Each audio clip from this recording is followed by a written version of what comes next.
Good evening, everyone, and welcome to the Revere School Committee meeting of February 15th, 2022. We are meeting on Zoom due to some improvements that are being made to the school committee room at the Revere High School. We have been online both at our committee of the whole meeting and tonight in our regular school committee meeting. I will begin with the Pledge of Allegiance. Pledge allegiance to the flag of the United States of America and to the republic which stands one nation under God, indivisible, with liberty and justice for all. Roll call the members. Mrs. Bronson Rizzo. Here. Mr. Ferranti. Ms. Gravelisi. Here. Mr. Kingston. Here. Mrs. Milbury Ellis. Here. Ms. Ty. Here. Mayor Arrigo. Here. We do not have any recognition this evening. Is that correct, Dr. Kelly? That is correct. Okay, we'll move on But to Mrs. Rizzo has her hand up. Oh, Mrs. Rizzo. Yes, I am in the hopes that everyone would be in agreement for our next meeting to give Keith Carrera and Don Bedreau recognition for the brave work they did at the basketball game last week. So I hope everyone, well, I'm sure everyone would be for it. Carol, I knew I could always depend on you. So I would like to plan that the next meeting. Thank you. You're Thank you, welcome, Mrs. Carol. Rizzo. I do want to just mention that Mr. Shea was able to speak to the gentleman over the weekend, and he is doing much better. So that's a huge relief. And his daughter has reached out to everyone and to give her thanks for how Revere jumped together and really saved his life. That's what it comes down to. So she was very appreciative of it. And I would just like to mention that we had both police and fire on scene as well, who were quick to spring into action, and look forward to celebrating the great work that everyone did to save a life. We'll move on to the consent calendar. Motion to accept the consent calendar as discussed at the committee of the whole. Second. Motion to approve by Mrs. Rizzo, seconded by Ms. Milbury Ellis. Roll call. Mrs. Bronson Rizzo. Yes. Mr. Ferranti. Yes. Ms. Gravelisi. Yes. Mr. Kingston. Yes. Mrs. Milbury Ellis. Yes. Ms. Ty. Yes. Mayor Arrigo. Yes. Our student rep is not on with us. Is she this evening? She's, I don't see her under her own name in the attendees, but Elnie, if you're there, can you raise your hand if you're under some other name and I can promote you? In the meantime, can I just say, Elnie came back from out of the country like at 1 a.m. Saturday and showed up for a school committee student rep workshop 9 o'clock in Marlborough. And not only her networking ability was fantastic. She got to really meet some other people, really did a lot of great work, and really added to the whole discussion of what our student reps and how to advocate for their colleagues. She was phenomenal, and so many other, well, to tell you the truth, Mr. Malone, our former assistant superintendent, I had reached out to him because I met one of his students there, and he had said how that student thought that Elnie was a great asset to Revere High School. So I just want to say thank you to her. I know she has some great information that she wants to bring back to us. And I'll just, she had shared her presentation with Robin, so I'll just bring that up and take a quick run through so that all of our hard work is not forgotten. I do know that she is a member of several clubs and has a lot on her plate. So I don't know if the late start to the meeting might have thrown off her timing a little bit tonight. So I'll just I won't do it as well as Elnie would have, but I'll just take a quick run through of what she's been working on and the information she gathered. So the first was a bunch of updates here. She has the shout out from BU's Model UN Conference to Hannah Mankari, who was awarded an honorable mention as a delegate from Turkey in the INSTRA committee, and Reem Alawardi, who was awarded an outstanding delegate in the SOCOM committee for her representation of Ecuador. So congratulations to the two of them. The Revere Public Library is hosting Black History Month expression contest. There's some more information there. The Student Voice Committee of the Revere Equity Advisory Board is partnering with Revere TV to produce a TV show, which is pretty incredible. The National Honor Society is making blankets to donate to nursing homes in and around Revere. The Pre-Health Club met with Harvard research partners in the Writing Center. That was on February 7th. And Ms. Kelleher is hosting a reading challenge, setting a reading goal for any number of the year who meet their reading goal by 2023 will be entered into a raffle to win prizes. And the girls basketball team beat Lynn Classical last month on the 26th.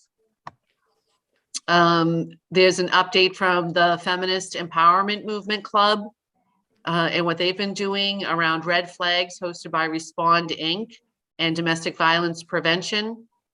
You can read more there. And I'm going to scroll through these pretty quickly, but they will be posted with the minutes for the meeting on the city website. And here's an update from, it's supposed to be RYIA, Revere Youth in Action, and the work that they've been doing. They're attending the I Have a Future Coalition next Thursday. That's over the February break at the State House for the 14th Annual Youth Justice Rally.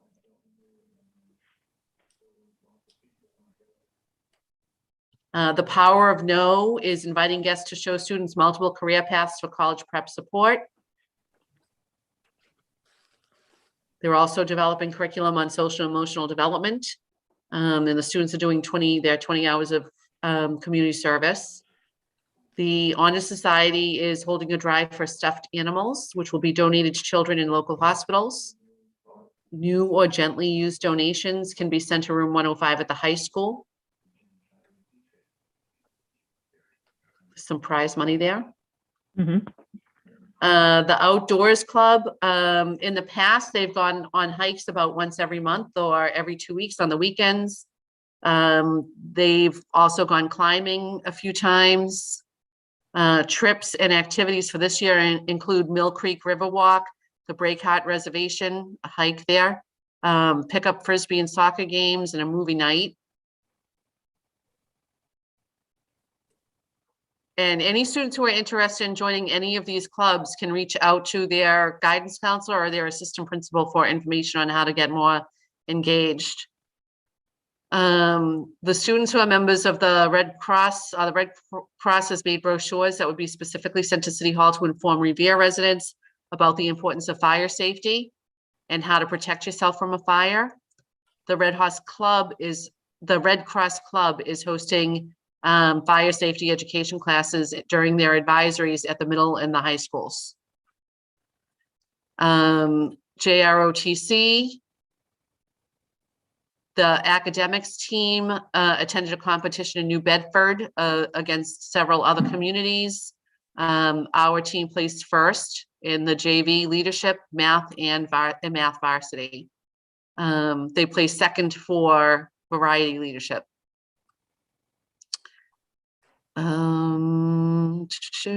Also, Elnie wanted to mention that she still wants to push for honors programming and that she has been doing some research, and she's going to have an update at the March meeting for the school committee on that. And she did talk about representative orientation, which Mrs. Rizzo just talked about. She told me that it was one of the greatest experiences of her life, and she really enjoyed networking and has made some new friends with students who are representatives on other school committees. So, Dr. Kelly, I just wanted to add, one of the things we were going to add to that was a shout out to Amir Hopper. He's a sophomore at Revere High School, and he will be emceeing the ARC of Massachusetts legislative program. And I don't know if anyone is familiar with Northeast ARC, but it's just a wonderful organization, and so proud that Amir will be taking part in it. Great. All right, we'll move on to the public speak portion of tonight's meeting. Dr. Kelly? Sure. I'm gonna, Richie, if you could look at the YouTube and see if there are any questions there. And if there are any participants who want to speak tonight, if you could raise your hand. And I will bring you up. So first up, we have Eric Fearing, who is a teacher at Seacoast High School and also an active member of the Revere Teachers Association.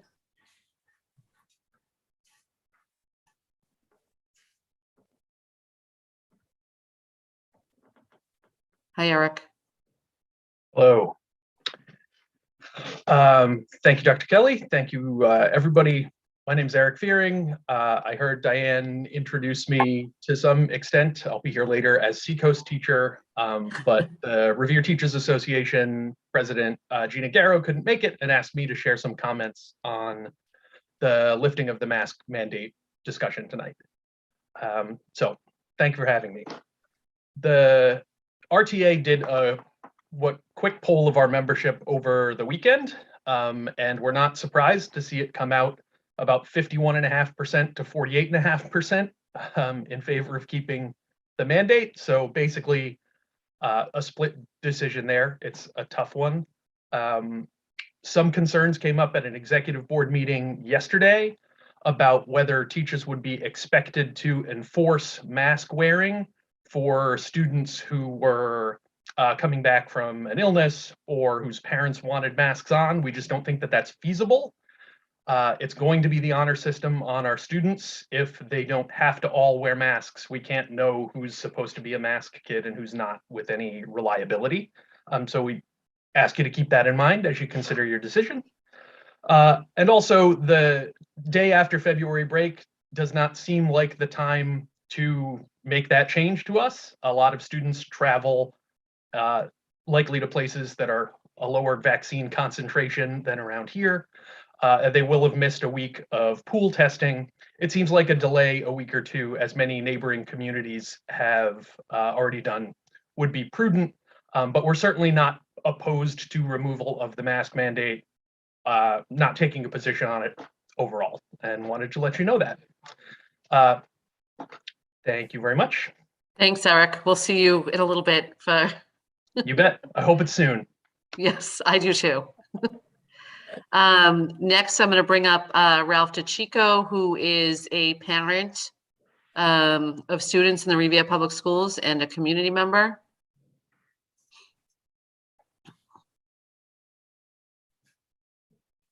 Thank you, Dr. Kelly, fellow school committee members. I just wanted to basically briefly talk on the mask mandate. I was actually watching the school committee of the whole.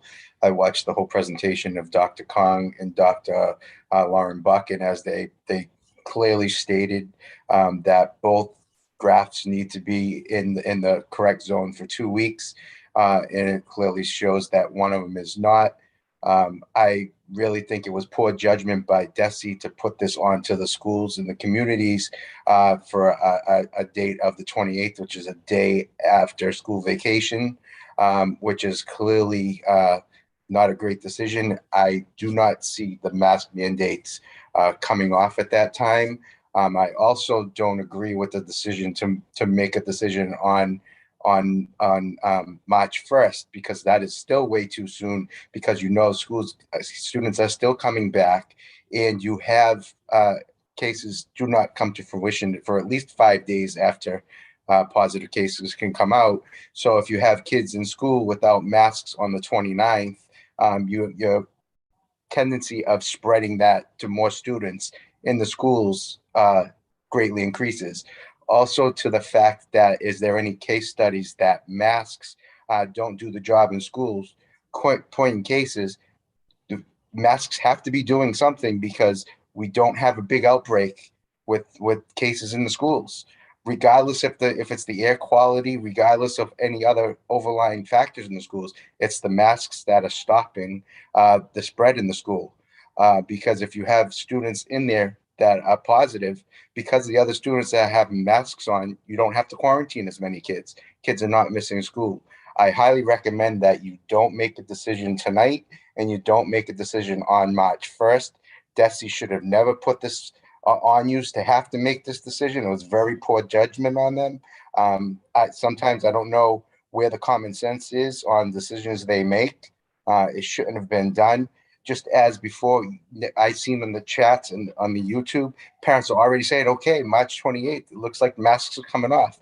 If you say that you're going to have a date of March 1st, parents are already saying, okay, masks are coming off. It's a false positive to even say that. So that's why I wouldn't even say a date like that, there's a tendency that the mask could come off if the numbers keep declining. You're giving a false positive to the parents.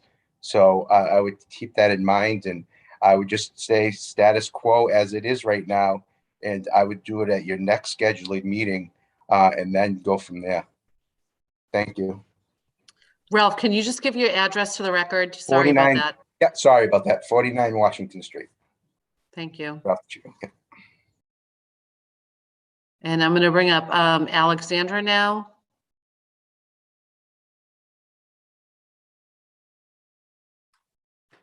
I hope.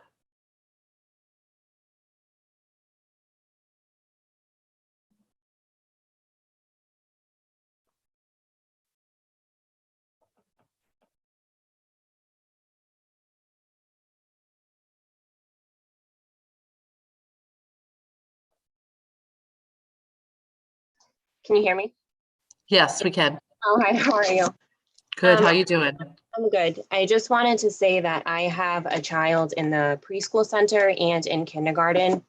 And for children of that age, it is very difficult to teach language, especially articulation. I have a daughter with an articulation issue who's been in speech therapy for about a year, 4 times a week with no progress, because you need to see articulation. I understand, there's been a lot of, unfortunately, people sick and casualties. And, we do have the things in place like the N95s and vaccinations for people who choose that they need that to feel protected, or the immunocompromised, just as they have had for, flu and other things.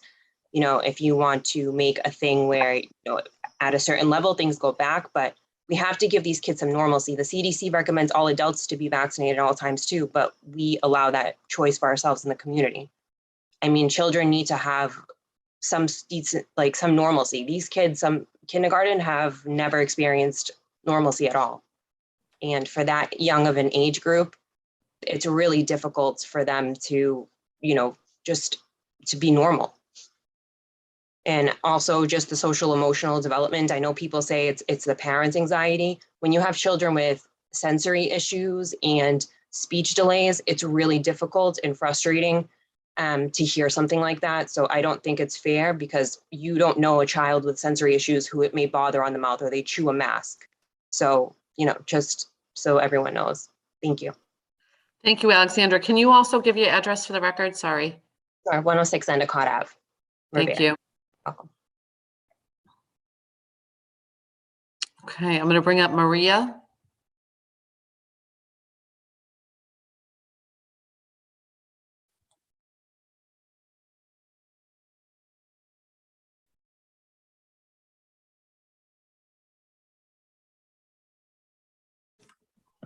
Hello, can you hear me? Yes, you are sideways, but we can hear you. Oh. Actually, my name must be wrong on that. It's actually Marika Lamba. Okay. Yeah, and I'm from 180 Walnut Street, Revere. And I just wanted to talk about the mask mandates. They need to be ended because they have never been proven to reduce the spread. And even a white paper study just recently found out they were ineffective. Asymptomatic kids cannot spread a virus. They do not have a viral load. So masking our healthy kids all day doesn't make any sense. And the school never provided the parents with informed consent to know the long-term and the short-term effects of kids wearing masks 6 hours a day. And I don't believe any assessments were done by the school. They just simply followed DEAS or the Board of Health, regardless of if it's legal or not. And public officials have no right to prescribe a universal medical protocol that inhibits their breathing. And I just wanted to go over some of the facts and opinions to be considered. COVID has a 99.9% survival rate, and symptoms for the kids are known to be typically mild and no worse than the flu. We should be able to protect our own kids from flu-like cold like we always did. And a recent white paper from the International Center for Integrative Systems found that the use of cloth and surgical masks is ineffective. It indicated it affects oral health, and oral health is essential to overall health, affecting the systems like the cardio, the nervous, the metabolic, immune, and more of the systems. Children's oral microbiome is critical to their systemic health. The establishment of the oral microbiome in children is a predictor of their future oral and systemic health, and diseases such as early childhood caries, celiac disease, autism, appendicitis, and more. And even concerning was an opinion from a neurologist, Dr. Margaret Gates Bison. She said, rebreathing of exhaled air without a doubt creates oxygen deficiency and a flooding of carbon dioxide. The human brain is very sensitive to oxygen deprivation. Acute warning systems are headaches, drowsiness, dizziness, issues concentrating, slowing of reactions of the cognitive system. When you have, she said, when you have chronic oxygen deprivation, all those systems disappear and you get used to it, but your efficiency will remain impaired, and the undersupply of oxygen in your brain continues to progress. The degenerative processes in your brain are getting amplified as your oxygen deprivation continues. Nerve cells in your brain are unable to divide. They will no longer be regenerated even when taking off the mask. Neurodegenerative diseases take years to decades to develop. So for these reasons, I don't think that we know enough about masking kids all day. So the school should not be blindly just following recommendations from DEAS or the Board of Health without doing any kind of safety assessment or getting proof from an independent source to confirm that it's safe. Thank you for your comments. We're asking everybody, I know we have a long line of folks that may want to speak. We're asking everybody to keep to 3 minutes. We've kind of let you go on for about 4. So we appreciate the comments, and we're going to move on to the next person looking to speak. Thank you. Okay, thank you. And the next person is Danielle Day, who is a parent of students.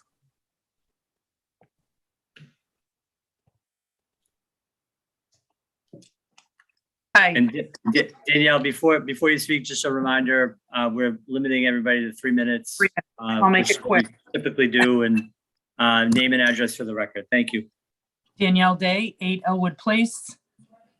And I just wanted to state my stake here in the mask mandate. I truly believe it should be an optional choice, especially for teachers and students, if you're not comfortable not going to school without your mask on, by all means, you can wear your mask. But I know personally, I work in the medical field. I have to wear an N95 for 10 hours a day. And the second I have the chance to take it off, I take it off. And to be honest with you, I believed in all the science. I followed all the mandates. I did what I had to do, but I believe now it's time to start following, again, the science. And I agree with the woman that had spoken earlier about the speech issues with children and expression and not being able to see the formation of how words are pronounced or how to recognize facial expressions for the younger children and also for our English learners. I also find it kind of hypocritical for half the city to go into a restaurant and take your mask down and, go to house parties without your mask on and go other places without your mask on. But in schools, we have to mask up. And I have athletic boys, and it's very difficult for these kids to be playing sports with masks on. And I think there's enough evidence to show that, if you do what you need to do, and again, the choice has been there. And I truly believe it should be an option. And I just want to say, I'm ready to drop the mask. Thank you. Thanks, Danny. The next one up is Noel.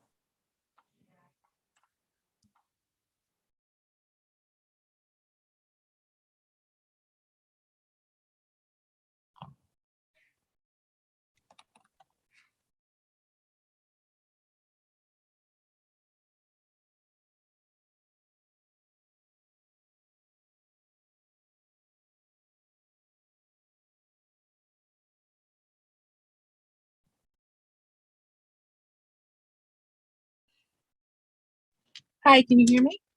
Yes. Hi, okay. Hi, I'm Noelle. I live at 858 Broadway. Do you know my last name? Noelle Yes. Holly, just in case you need it. I'm looking at others for signals. Yes, we need last name. Sorry. Okay, so I have lived in Revere all of my life. Just went to school in Revere, still live here. I have 3 kids that go to the Lincoln School, 1 in kindergarten, 1 in second, 1 in fourth. 2 out of 3 of my children have never had a normal school year. We went back very, very late that first year because of COVID. And then the start of this year with the masks and the social distancing, the silent lunches, everything has just been so different than what my oldest knew to be school. I was so happy that Revere never put the mask mandate back in for the city when so many towns around us did, because I felt like we were following the science and we were sticking with what we had always stuck with, which was what the Board of Health was saying, which what DESE was saying, and that was great. But the mask mandate remained in school, which is fine. But the problem is that if we've been following the Board of Health and we've been following DESE from the start of the pandemic, now that they're changing what their recommendations are, and we're saying, well, no, we're not going to follow that, that bothers me because that's always been the way we've been doing it. My kids, obviously, like I'm sure many kids, really, really dislike the masks. I said when I had sent an email originally about this meeting, I had sent an attachment. My daughter, during free write, she's 7 years old. During her free writing time at school, she wrote this long thing about how much she hates wearing a mask and how much COVID-19 upsets her. And to get that letter home as a parent, like literally, it broke my heart.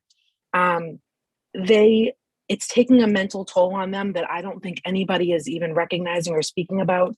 I listened to the whole other meeting earlier on YouTube, and when one of the committee members asked for specific data about where it shows that the masks make a significant difference, I listened to the answer from the 2 speakers that you had, and I, just like her, was left like, well, there's no specific data that says the masks are what's doing it. I think that if the city as a whole never reinstated their mask mandate because we knew the science didn't support it, I feel as though we should be in that same boat when it comes to our kids in school. They're the lowest risk population, and they're the ones that are still suffering the most from this pandemic. And I think that if the decision isn't made tonight to drop it, the next meeting that you guys consider having, there should be someone to speak about the psychological effects and not just about the positivity rate and things like that, because the kids aren't the ones that are getting affected by that. I'm more concerned about my kids' mental health than I am about them getting COVID and getting seriously ill, because the statistics show that one is highly more likely to happen than the other. That's all I have. And I really hope you guys consider giving parents the choice of whether or not to mask their children moving forward.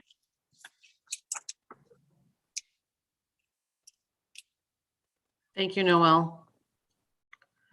Mr. Mayor, that is the last attendee with a hand up, and I believe Dr. Galucci looked at the YouTube and there were, oh wait, there's one more, sorry, Jamie.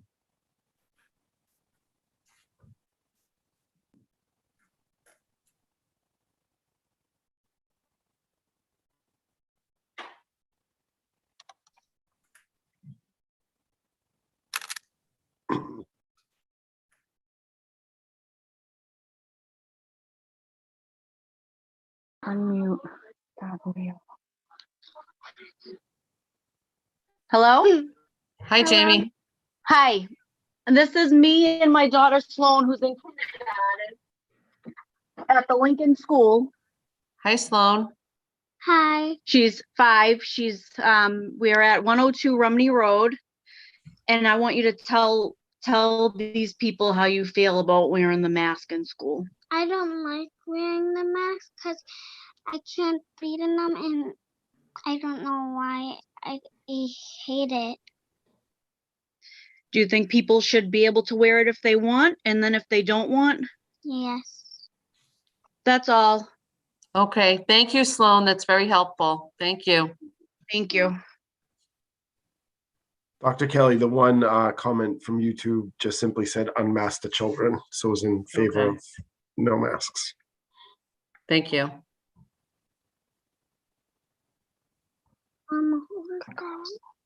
Who is that? Elney, I see your hand up.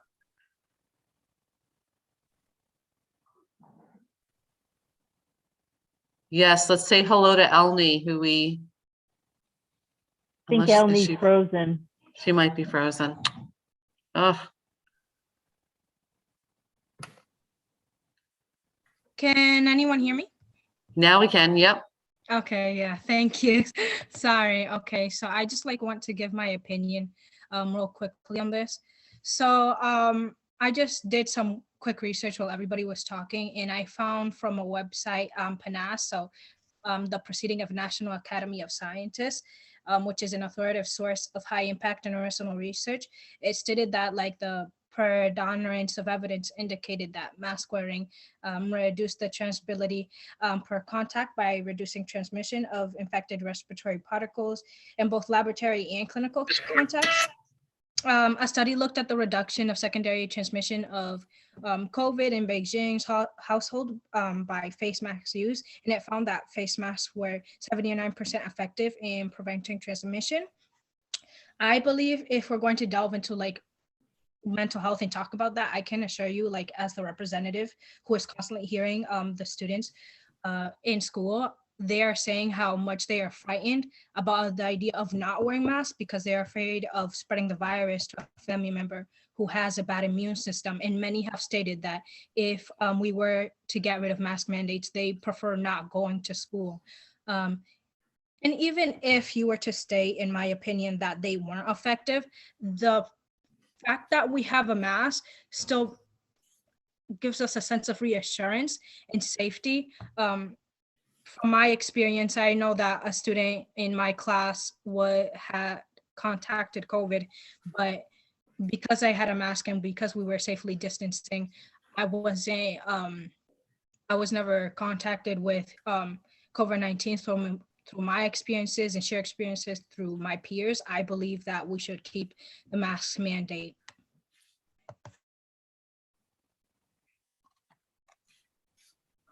Thank you, Dr. Elney. Kelly, excuse me, Dr. Kelly, we did have one more comment on YouTube. It says, please remove the masks as soon as possible. Children are not learning empathy. Language acquisition is being negatively affected. Okay. And we have no more public participants, Dr. Kelly? No. Okay. We'll now move on to the next item on the agenda, which is the superintendent report. Thank you so much. So our first presentation tonight, and I'm in the process of trying to bring everybody up onto the screen, is a presentation from Seacoast High School. And Dr. Mulligan is here.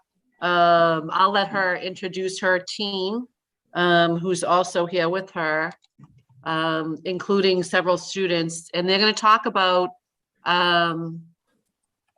a pilot program that they have engaged in the last several months at Seacoast, thanks to some grant funding that Dr. Mulligan had applied for and received, and plans going forward based on that. So I'm still bringing up Eric and Elijah, but if you want to introduce everybody else, Dr. Mulligan, and we can get started. Sure. Good evening, everyone.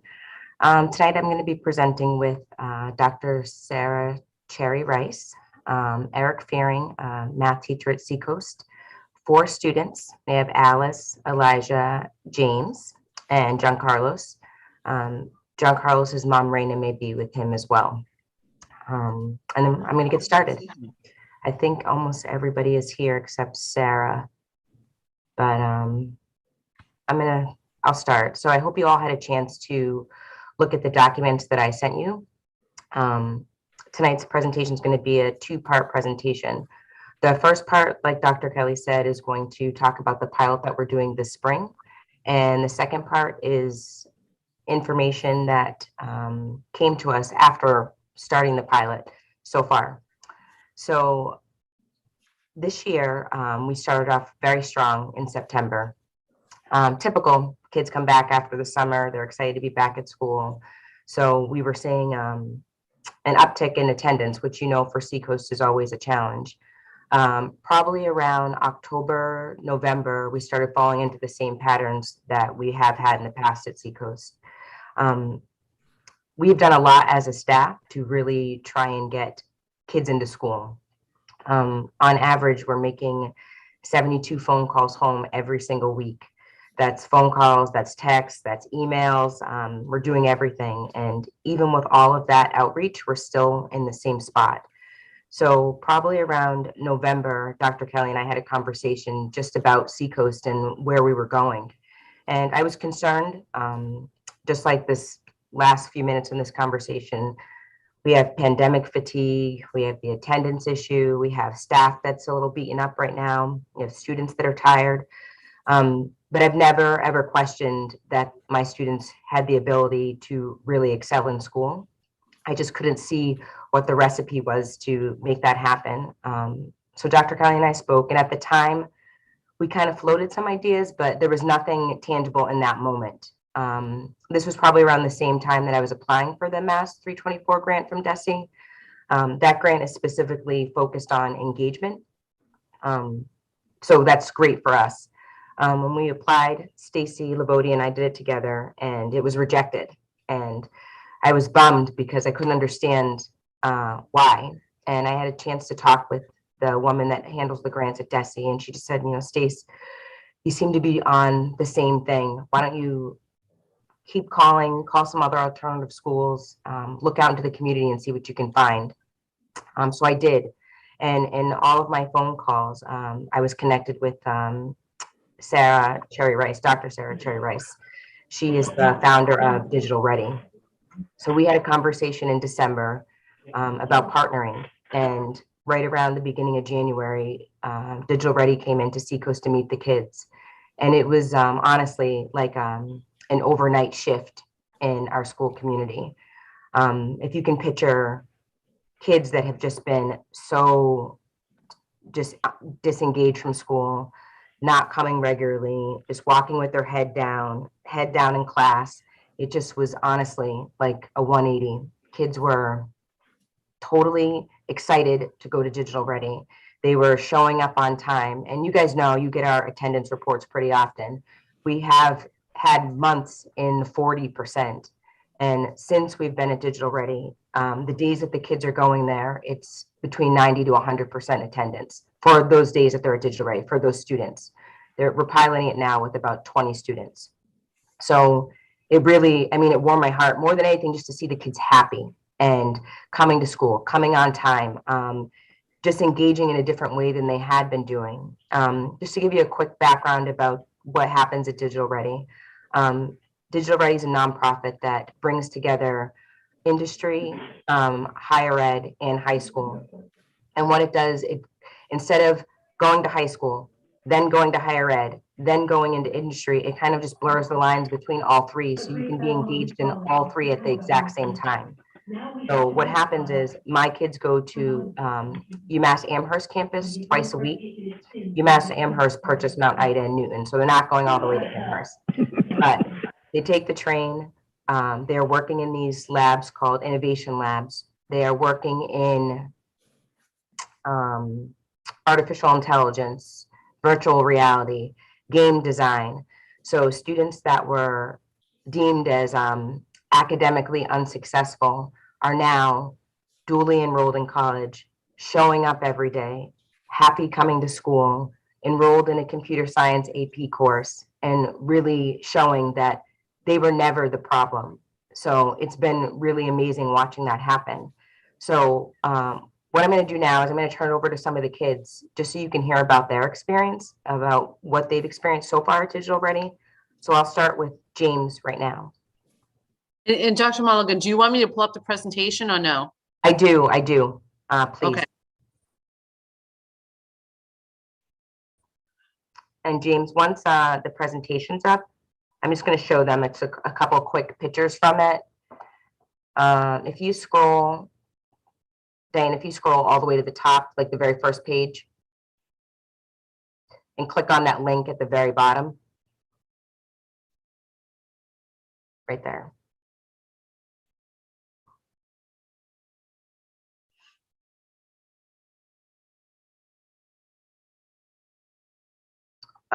Is this PDF open or like open outside of?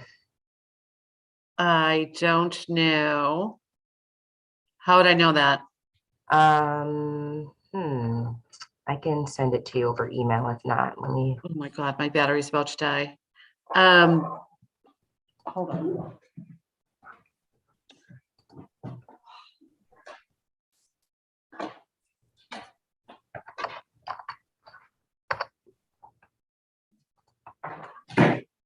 Stacy, what I can do is make, Richie, can you make Stacy a co-host and then she can share her own?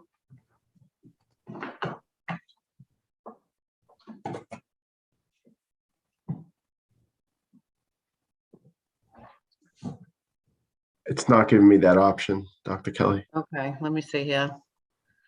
Sorry, of course, my battery's dying at the exact same time.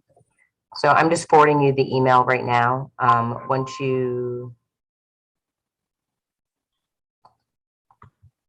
Once you get it, you can open up the PDF and then try again to click on the link. Let me see here. Come on.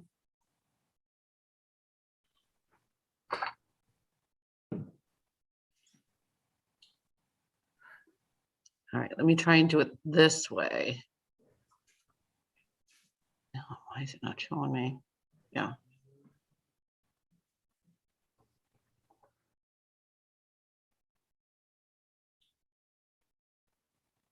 Okay, is that better? Yep, you can just click to the next two. Just so, hold on just 1 second. Just so you can see at these last two slides, you can see what the kids have been doing there this spring. You know, they participate in all sorts of challenges. They're in a lab learning how to code.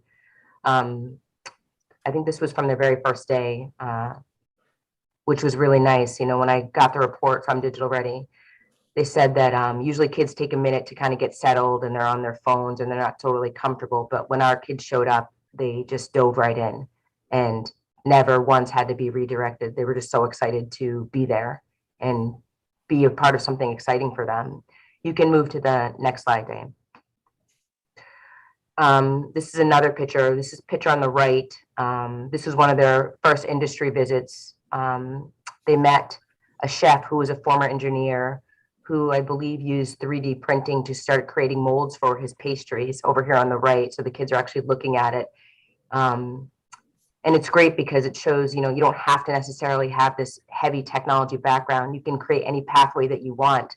But because we do live in this digital world, and this is very important to have a technological background, this is just one of the examples that they can see that they could do with their own lives. So you can just hold here for 1 second, Diane, on this slide. And I'm going to have James Dixon speak first.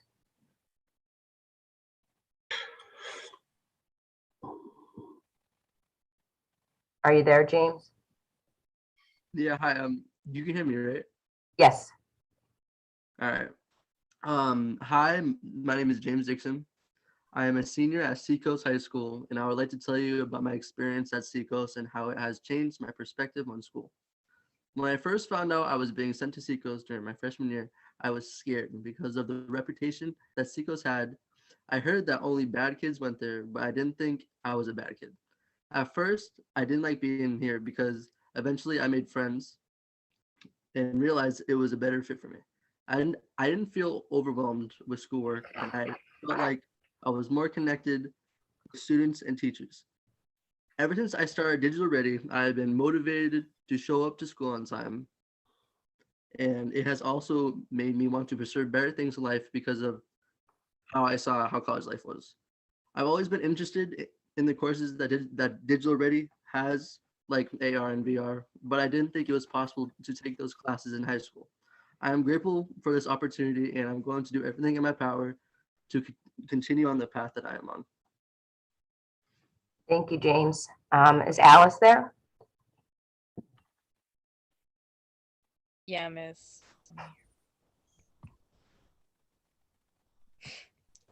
Okay, so I'm gonna tell you guys about my experience, but I'm a senior in Seacoast. And the first time I heard about Seacoast, well, I heard that I was going. It was the end of my junior year, and I felt like I was disappointed in myself.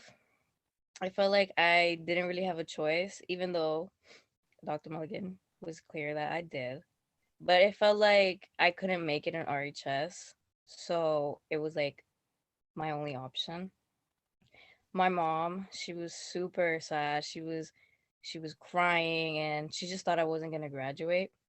And I felt like feeling like I was like bad enough to be sent to Seacoast, I was disappointed and I was very discouraged. In my head, Seacoast was full of students that didn't get far in life, but quickly I learned otherwise when I met with Dr. Mulligan, and I chose to stay. And the moment that I walked into Seacoast, I thought, like, this is not the place that I believed it was. Everybody was so welcoming, and everybody was so nice and caring. It was the first time in my life that I didn't hate going to school. I even look forward to it. Through Seacoast, Digital Ready was introduced to me. The change of scenery was one of my favorite things. I don't need to sit in a classroom all day like I've done every other year of school, so it's very different. It pushes me to be a little bit more creative. And although like it comes with frustration and obstacles, it also teaches me to be more patient with myself. And I don't get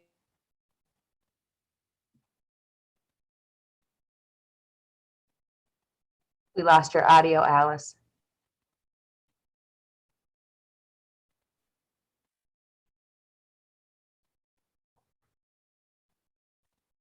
ideas, and learning these skills have really taught me um to change my perspective, and I think it helped other students that feel the same way.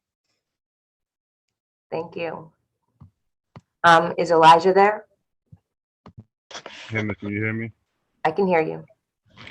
Hi, my name is Elijah, and I'm a senior at Seacoast. And when I first found out I was going to Seacoast my junior year, I was scared. Everyone outside of Seacoast made it seem like a bad school. My first day at Digital Ready, though, was fire. I got to see my classmates' skills, ideas, and projects, and everything they did by themselves. I like digital ready because it's fun and different. We aren't just doing the same thing every day. We don't go just to learn math or English. We're constructing, coding, knitting, shading, and more. I want to come to school more on days that are on digital ready that are Tuesdays and Wednesdays because I just don't want to miss it. And I'm thankful for participating in digital ready, and I'm thankful for the opportunities it's given me. John Carlos, are you there? Hello, can you hear me? Yes. All right. Hello, my name is John Carlos Martinez. I'm a senior at Seacoast. And when I first found out that I was going to Seacoast, and I told my mom, she was pretty disappointed. She thought because I have 3 cousins that went there and neither of them ended up coming out because of their part that they put in. And my mom thought that I was going to be the same. But the day that she went to go talk with Miss Mulligan and Miss Lavodi was the day that changed her mind completely. And she realized how good of a school that Seacoast is, actually. And what I thought when I was going there was going to be exactly like everyone told me, which was no one's going to get far in life coming out of there. And yeah, it completely, how do I say it? It completely changed my expectations of what I thought it would be going into that school. And I'm really glad that it did. And I feel like other people should know that Seacoast is really good school and that it's not the same that it used to be. And that's all. Thank you, John Carlos. So I'm super happy that the kids are here and presenting tonight, and I'm happy that they are happy here at Seacoast. But there's still some realities that we do have to confront. When we partnered with Digital Ready, I had hoped that this amazing program would just immediately flip our attendance issue, flip our engagement issue. And what we have noticed is, yeah, it has on Tuesdays and Wednesdays. It's great on Tuesdays and Wednesdays. Kids show up on time, they do their work, they come to school, they grind all day, and they're loving it. But the problem is Mondays, Thursdays, and Fridays, we're still kind of in that same pattern. If you can move to the next slide, please.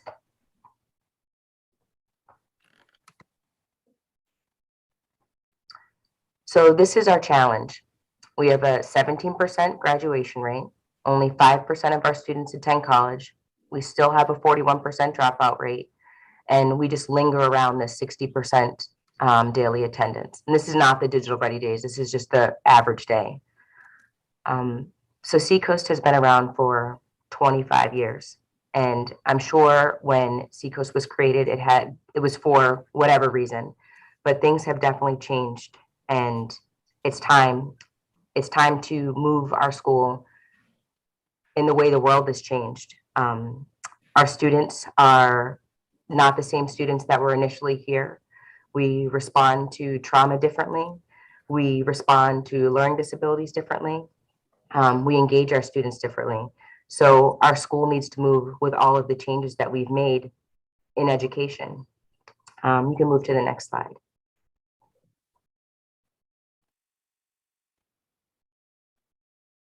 I don't know if you guys can see because this big blob is kind of over the presentation.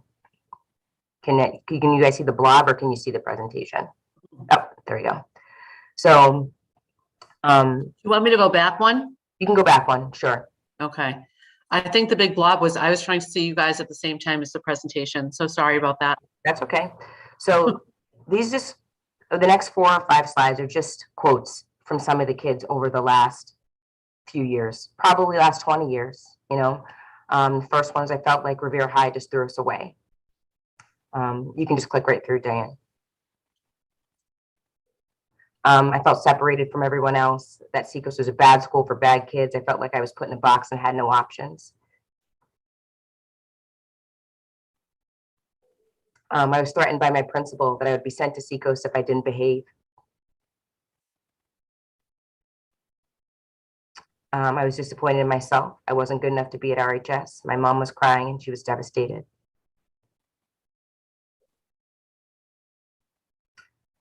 This is the last stop before you give up. Everyone that ends up here loses motivation. And I didn't hear one good thing before I came here. You can hold here for 1 second. So this is the kind of thing we've been hearing from students time and time again, right?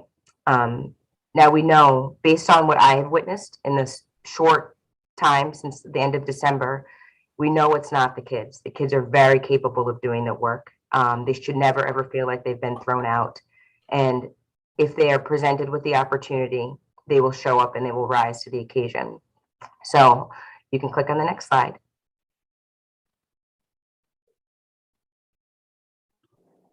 Moving forward, I am proposing, and not only by myself, I, as well as a redesign team that included parents, students, and staff, are proposing that Seacoast 2.0 becomes the Innovation STEM Academy of the City of Revere. Currently, we have one comprehensive high school that services all the kids of Revere. And if it's not for you, you just get sent over here. And as we know, we live in a very different world than we all grew up in. The days of, go to school, go to college, get a job, don't exist for everybody. Our kids don't have the same, get that one job, work 30 years and get a pension. They don't live in that world. They live in a world where they want a quick certificate. They want to be a YouTube star. They want to do anything with computers. And we should be teaching like the world that we actually live in now, not in 1950 anymore.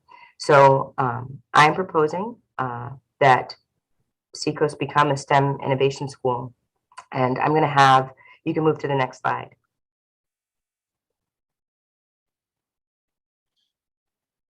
So this is directly from our district improvement plan. It says we believe that creating an equitable and inclusive school community requires deliberate work. All aspects of teaching and learning should celebrate the uniqueness and diversity of staff, students, and families, and leverage our understanding of our community as a scaffold to support deeper, meaningful learning. I'm witnessing our students engage in deeper learning. I'm witnessing our students engage in more meaningful learning, and I'm watching how they are responding to it. So if this is what our district is moving towards, I see changing the way we are doing things at Seacoast is a true path for many students. And I'm not saying that every student has to go to college, but setting them up with college, industry, and high school, I think is a really good plan for a lot of kids in this city. So you can move to the next slide, Dan, please. Okay, I just want to let you know you're about 20 minutes in, just so that you can face. Sure. So Okay.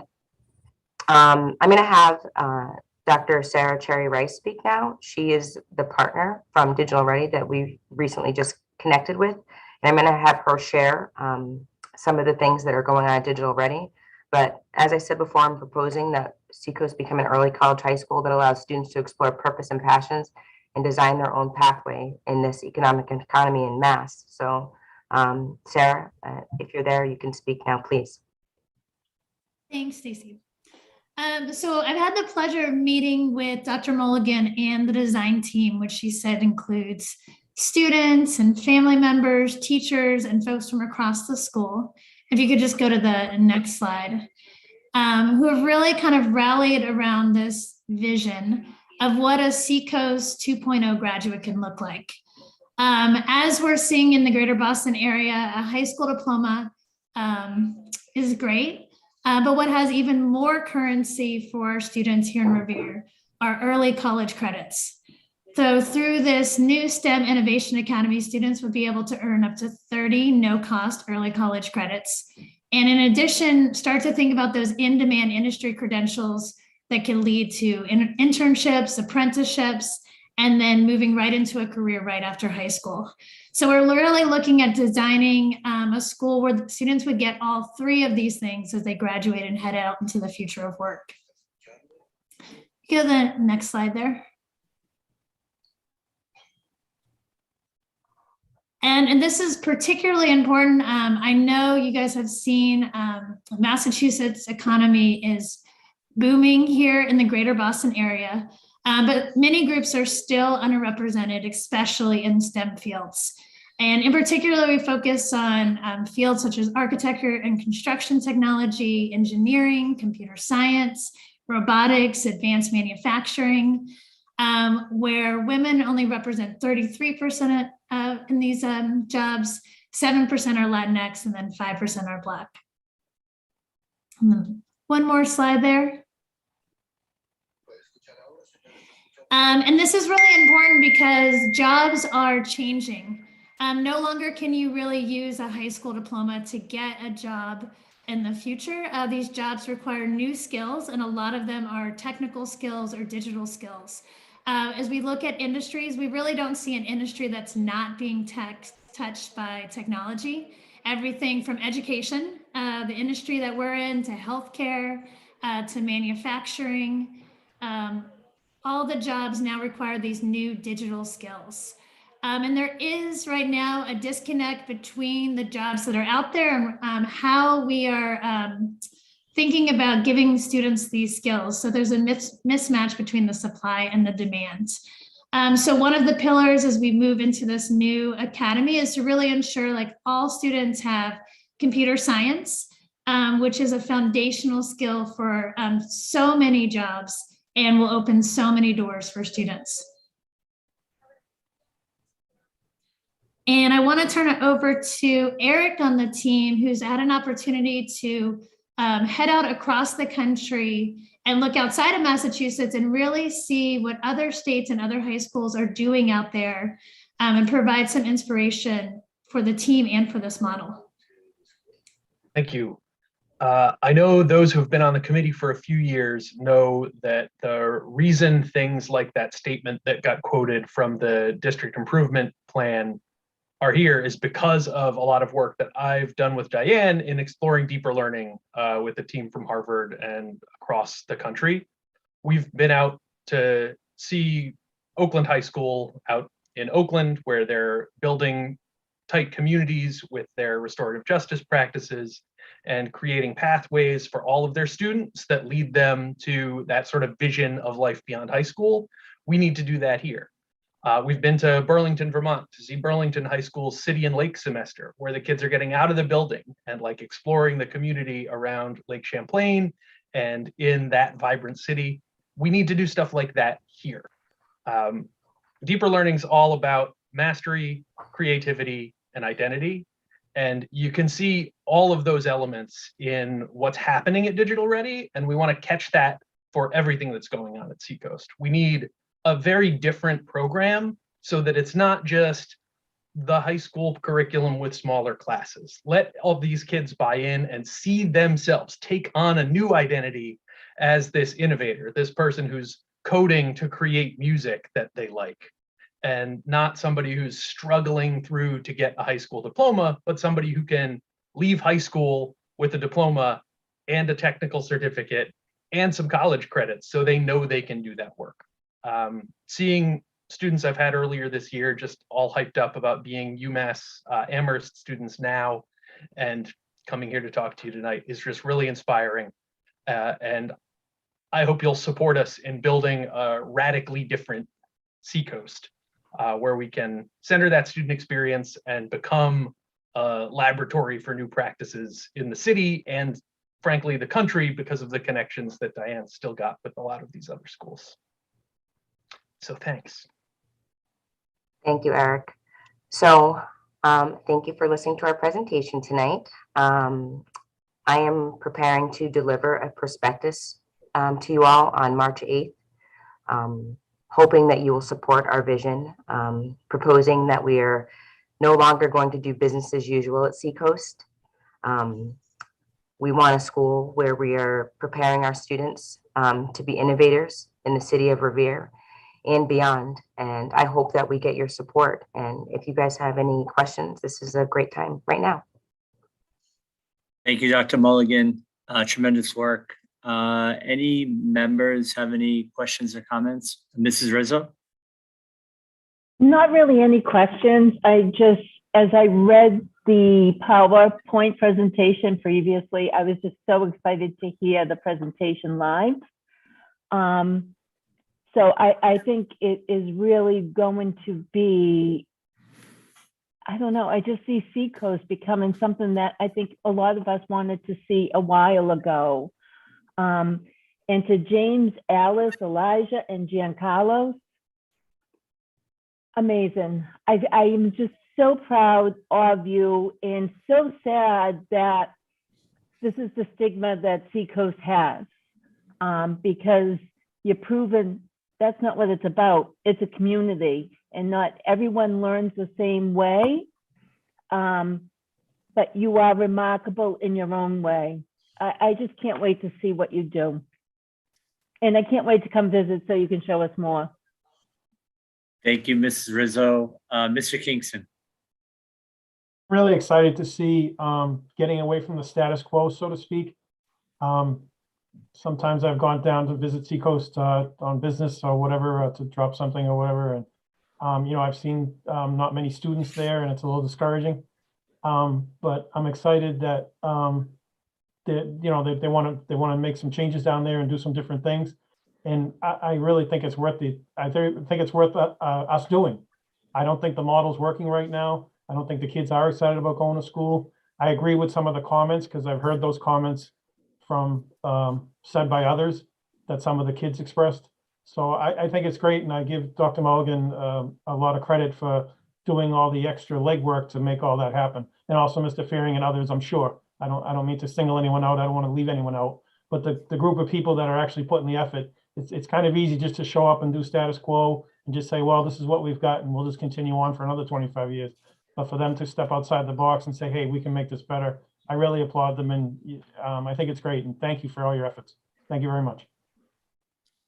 It's funny, if I can just say that one of the things that Dr. Mulligan and I talked about was the happy problem that we anticipate down the road, which is when more and more kids want to go to Seacoast, and how we're going to be able to support that level of involvement. But we really do feel like this could become a model for how we do school in the future, and that Seacoast can become the pilot school that teaches us how we should be doing things at Revere High School. And that would, you know, there'd be the different pathways that we've talked about at Revere High School as we think about that redesign, but this really goes hand in hand and would just be that many more years advanced, and really help these awesome kids find themselves and find their path. Ms. Milbury Ellis. I would just echo my my fellow committee members' sentiments that they've said. Dr. Mulligan, you must be so proud of these kids. And I am just so grateful to hear this presentation, and to it's not only inspiring, but to hear the change of the narrative in such a positive direction is so needed. It's needed for that school, it's needed for these kids, it's needed for our community. And it's really been an uplifting last few minutes hearing this, and I'm looking forward to working with you. I'm looking forward to supporting this endeavor. And I am grateful that there are people in our community that are putting some real work into it and that really care, and that care as much as I really do. So thank you. Thank you for that. Thank you. Any other members? Ms. Chai. You know, when I heard those comments, when I saw them on the screen, I remember that I have heard them in person from people and how hurtful they must have been. But you know, that was a different time. That was a time when thinking that you could scare somebody into changing a life, and that maybe it was the kid's responsibility to change his or her own life. I think this is a different attitude that we have, that, you know, we have to present the milieu in which they can change. And the only happy problem I'm thinking I had, my first thought was, oh my goodness, we're going to need another new school. But whatever way we have to make it work for the configuration of buildings, it will be a very happy problem. Thanks to all of you for all that you've done. Thank you. So I think I just heard the school committee bless this plan and tell Dr. Mulligan and Mr. Fearing and the students that they should move forward. Thank you guys so much. I really appreciate all your comments. Great. Great job, everybody. Great Thank job. you. Thank you.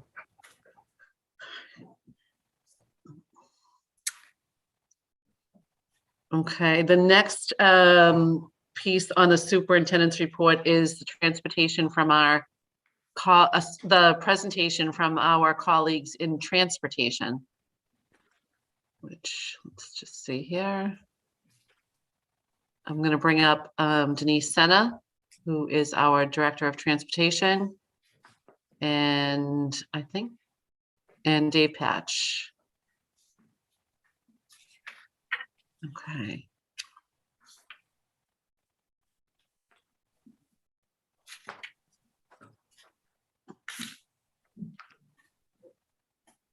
See Denise, did Dave make it? No.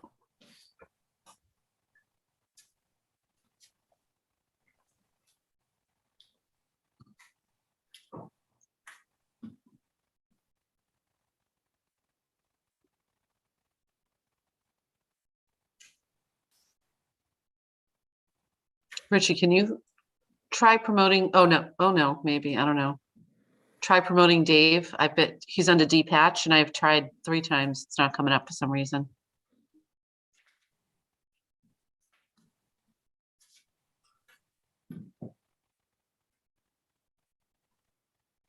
I'm getting the same result. It's giving me nothing. Denise, he ditched you. Sorry, he's in the other room, yeah. Oh, he is, okay. Oh, he's in there now. All right, one of you needs to turn the volume down on your computer. Dave, turn your volume down. Oh, he's on. He is, yep. So if I can just give like a little bit of an introduction, I know that the school committee is well aware that we've struggled with transportation this year. And probably the greatest struggle was the first day of school when our transportation director had to leave us. And as we scrambled with COVID and masks and quarantines and vaccines and everything else that was going on in the moment, we turned to Dave Patch, who had been at the time acting as the assistant to the director, and to Denise Senna, who was the secretary in the transportation department or the administrative assistant. And in the first few days, we were just all trying to figure out what we were going to do. And before we knew it, Denise and Dave were running the transportation department. And so shortly thereafter, we made that formal.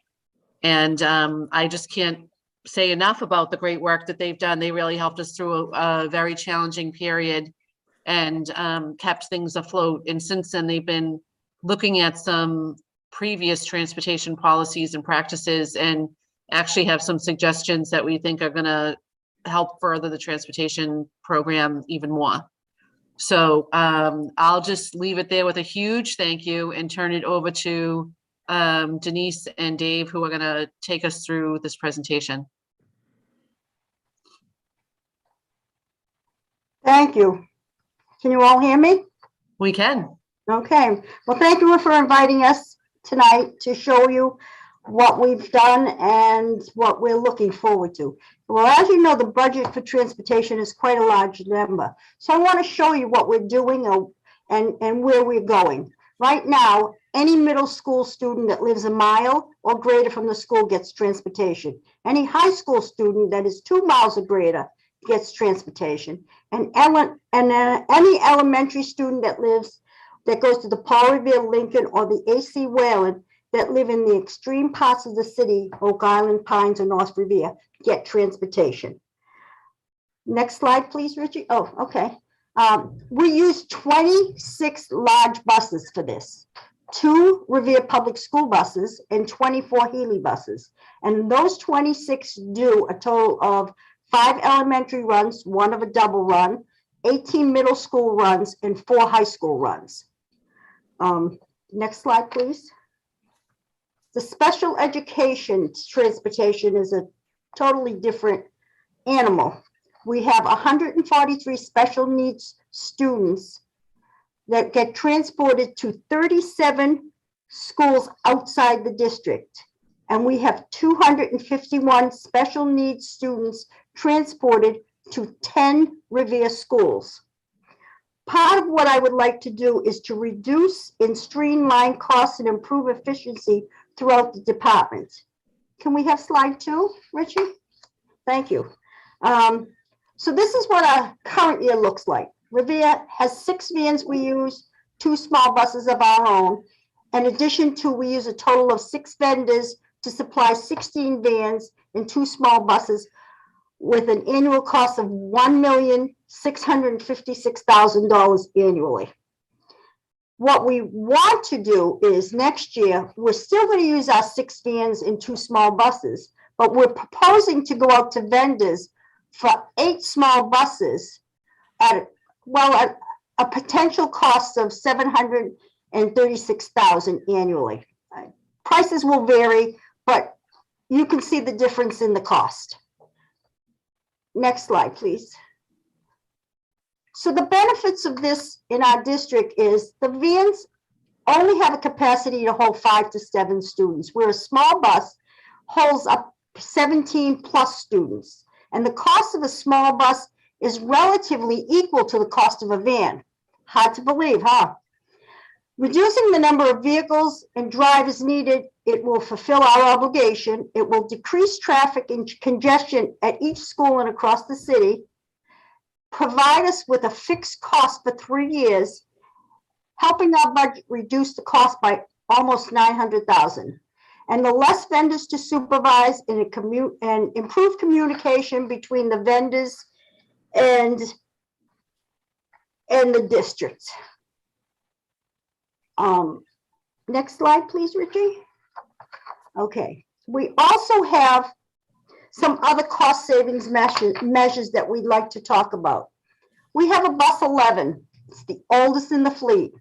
It costs us an annual about $6,000 just to repair, to maintain, to keep up to the state inspections. Alone this year, we've done radiators, fuel lines, and this bus is not used frequently. We use it as a spare just in case something happens to one of our other buses.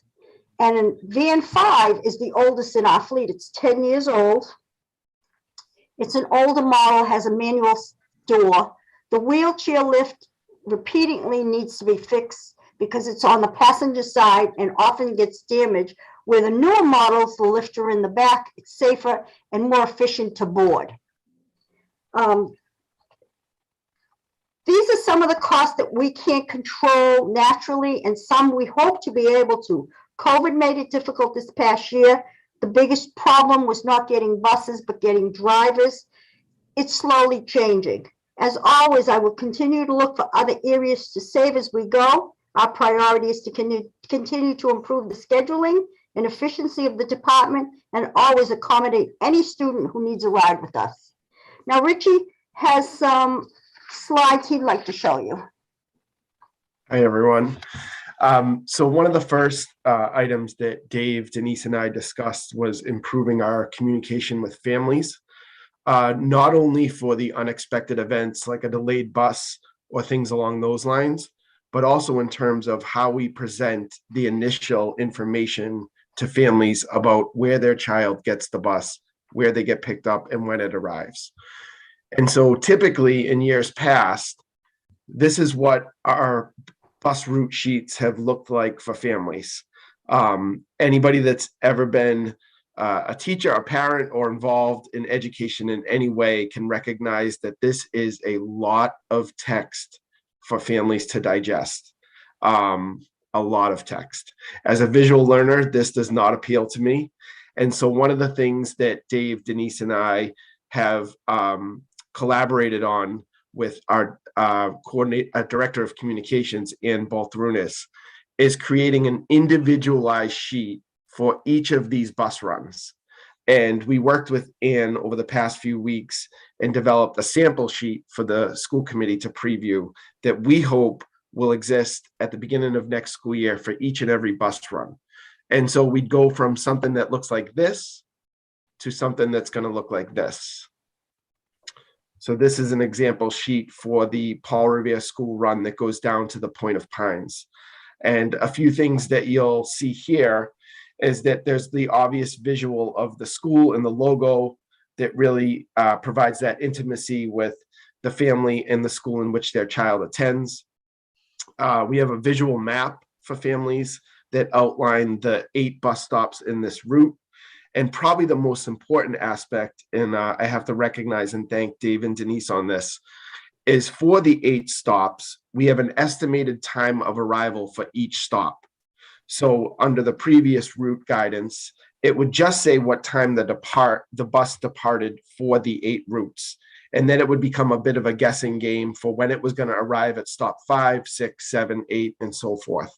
And now we have color-coded AM departure time that's followed by an AM estimated arrival at each and every bus route. And the same on the right-hand side that has a PM departure time for after school and when the child will arrive home. There's, of course, the disclaimer at the very bottom that says that these are just estimates and traffic is unpredictable. So please arrive 10 minutes prior to the estimated time that's listed. But we just find something like this to be much more appealing, much more accessible for all families that are just trying to get the school year underway. Can be a hectic, stressful time. And to be able to interact with this visual representation of bus travel, we think is going to be more helpful and appealing to all of our RPS families. And I am going to turn it back over to Denise for our kind of recap as to what our next steps are going to be as a transportation department.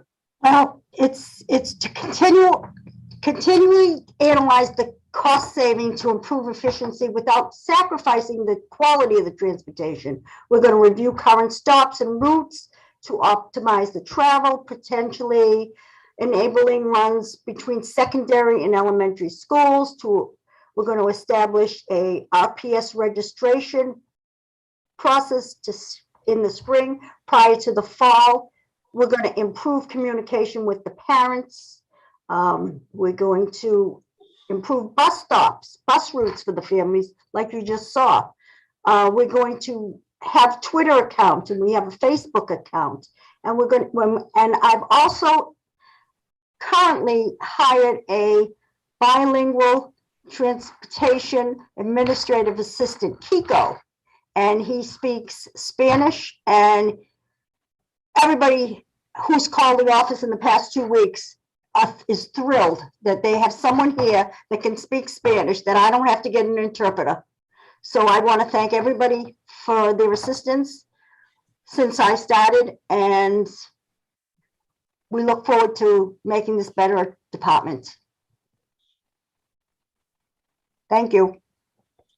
Thank you, Denise. Any members have any questions or comments? Mr. Ferranti? You're on mute, Michael. Okay, Denise. Yes. Okay, a question with the special ed transportation. Yes. On your little overview that said that we're going to do something for the special ed students that we're transporting to the 10 schools. Obviously, with the budget this year, the cost went totally haywire, went wacky to no end. I mean, I realized that on the next page, you're looking to reduce the amount of vendors and vehicles to a smaller thing. Is that going to be able to do the trick for us? I understand we're looking to save money, but is we going to have enough buses to make all these runs? So right now, the vehicles that we're using, the small vans, they're caravans. When we went out to look for transportation this year, all the vendors had were caravans that could only accommodate 5 children. So I have 6 vehicles, the Romney Marsh. I will put a bus over there or 2 buses that will take all the Romney Marsh. And it does have the ability. Listen, we're still using our vans to fill in. Remember, I still have 6 vans. I'm looking for another driver. I possibly have 2 short buses also. So I will have enough space. Listen, it depends also on the special needs coming into the school. So I never know the exact number. It's a very fluid number. So because they'll be leaving one school going to another. So I never know till special education department tells me what I have. And Michael, Denise informed me that some of her initial conversation with vendors, that small buses are going to be, hopefully, fingers crossed, more readily available next year than they were this year. So the vans were kind of all we had to go with this year. And the hope is that the smaller buses, which can transport more children at the same cost and not sacrifice travel time, are going to be available when we go out to bid. Okay, my last thing, it's really not a question. The new bus route sheet for individual families, looking at that thing, I think that's a tremendous idea. It's short, it's sweet, it's color coded. I think it's a great idea. Hopefully we can implement it and make it work. And just kudos to the people that came up with that. Thank you. Thank you, Mr. Franti. Mr. Kingston. Thank you, Mr. Mayor. I'm echoing Mr. Ferranti's comments. I agree. I have a suggestion. I think fridge magnets are awesome, and I'd be happy to help, maybe get some area businesses to sponsor them. If you give them out as a magnet, goes on someone's fridge at home, it's readily available. And, I think it would be great. So I applaud the work that was done on that. I also applaud the transportation department for trying to think out of the box and to help trying to save the district some money. And again, similar to the other presentation, people going out of their way to try to be creative, to try to save some money and try to help the kids. And I think it's just great. And thank you very much. Thank you, Mr. Kingston. Mrs. Rizzo, and then Ms. Chai. Sorry, I don't mean to sound repetitious. Denise and Dave, I can't thank the both of you enough for the work that you've put in. And a great addition with Chico coming in also. I look forward to, the presentation was so visually appealing that I was almost excited, even though we might have less stops, but it looks nicer. I believe in both of you. I believe in the transportation department, and I look forward to where we're going with it and how much money you're saving, especially. Yeah. Thank you, Mrs. Rizzo. Ms. Chai. Ditto, Denise and Dave. Thanks a lot. Did a great job. Thank you, Diane. Thank you, Richie. It's very appealing. But we also got tonight our enrollment data, and no surprise about the huge class size at the Paul Revere and our inability to reduce that class size there. But I guess I didn't realize that you do have a bus that comes out of North Revere, and I wondered about the possibility of putting some of those kids. I'm not talking about ripping kids out of the school where they know they were, but in the younger grades when they're starting out. Any possibility of putting them in the Wayland? I think that would be great, Rich, if you looked into that. Or if it can't be done, then it can't be done. And I also like to see, even though I think this is maybe a little bit more pie in the sky, the possibility of using some buses or some means of vans or whatever to transporting people, transporting both middle school and high school, so that we could save some money there. And of course, I'm always looking for a bus for Beachmont.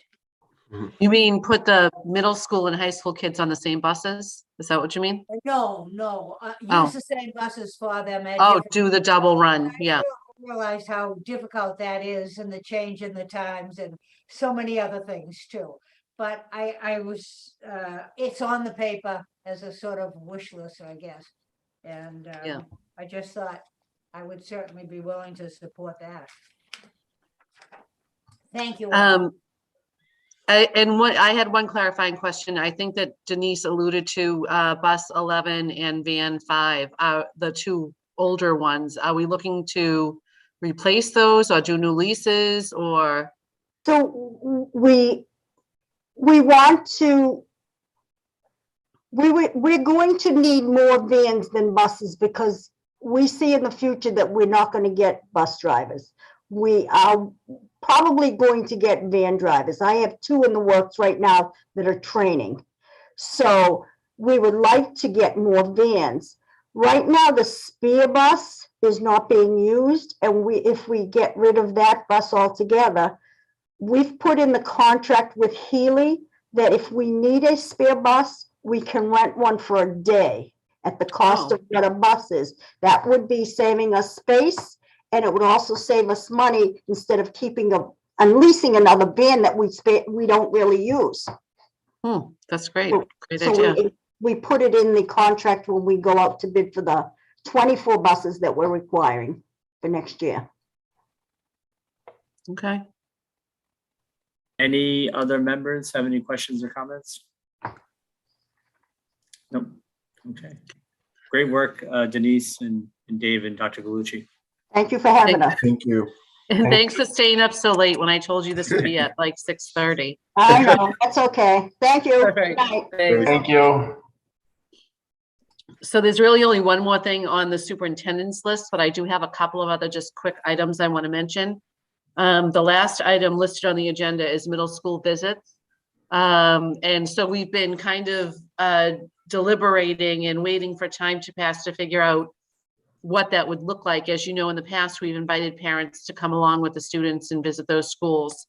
And they're working on that now. The middle schools have decided that parents should be invited again this year, as they were pre-COVID. They feel like they can manage a number of parents with masks on, and the visits are planned for March 7th, 10th, and 11th. And each elementary school will be sending those invitations out, notices of the route they're taking and all of that. What we've always done in the past is any parent who was interested provided their own transportation. The kids go on a school bus and go school to school, and then the parents meet them at the start for the tour of each of the schools. So parents should be looking for more information on that coming soon. And then just two things that I wanted to mention, because they're coming up at next month's meeting. I just wanted to put on everybody's radar. I did send you a draft calendar for next school year. If you could take a look at that and let me know if there are any questions. Hopefully we can vote on that in March and get that out to everybody. And also, as you know, the Equity Advisory Board had been working to revamp our bias, discrimination, and harassment policies and create a space where people could send a notification if they had experienced any of those things. They have finished their work. They worked with our law firm, Valario, Dominello, and Hillman, to make sure all laws were applied to in that piece. And Dr. Garcia is going to be presenting that to you next month. So I just wanted to foreshadow that for you. There will be a link on the website where people will be able to put in a report, and they'll have the option to either submit a report of bias or harassment anonymously, or to leave their information. And then the high school NEASC working group is organizing a team to do some preliminary work around goal setting that has to be done as part of that process. They would like to have a school committee member be represented there. So I don't know if you guys want to talk amongst yourselves, or if somebody wants to volunteer to do that work with them. They're going to have teachers, administrators, parents, students will be on the working group. And the idea is that this group will kind of start working on the mission and vision and goal setting, so that then there's something to present to the larger community. So ultimately, everybody will have an opportunity to weigh in and give feedback on all of those pieces, but there needs to be a working group who's actually going to sit and do the work. So they're looking for committee representation on that. And the last thing is Richie was going to share some information. We have 2 parent workshops coming up. And one of them is a presentation from the DA's office on social media safety for parents and students, called Stop, Block, and Talk. And I think Richie's going to pull that slide up in just a minute. And also Jennifer Labalita is working on a parent workshop on the sale of biliteracy, so that we can start rolling that out. So those are just things that I want to highlight for people to look for more information on. And I don't, Richie, I think that you had a couple of slides you were going to throw up quickly. I was, and of course my computer's freezing. Just give me 1 second. Sorry.